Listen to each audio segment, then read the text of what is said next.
নোয়াখালীর হাতিয়ায় হামলার শিকার হয়েছেন জাতীয় নাগরিক পার্টির জ্যেষ্ঠ যুগ্ম সমন্বয়ক আব্দুল হান্নান মাসুদ। এর প্রতিবাদে সোমবার রাত 12টায় রাজধানীর বাংলা মোটরে বিক্ষোভ মিছিল করেছে দলটির কর্মী সমর্থকেরা। এ সময় বিক্ষোভকারীরা অভিযোগ করেন, স্থানীয় বিএনপির নেতারা এই হামলায় জড়িত। দ্রুত সময়ের মধ্যে জড়িতদের আইনের আওতায় আনার দাবিও জানান তারা। বিস্তারিত সিরাত আল মুস্তাকিমের রিপোর্টে।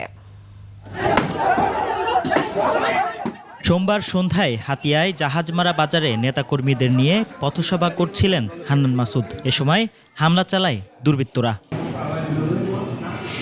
পরে হামলাকারীদের গ্রেফতার ও আইনের আওতায় আনার দাবিতে জাহাজমারা বাজারে অবস্থান কর্মসূচি পালন করে এনসিপির নেতাকর্মীরা।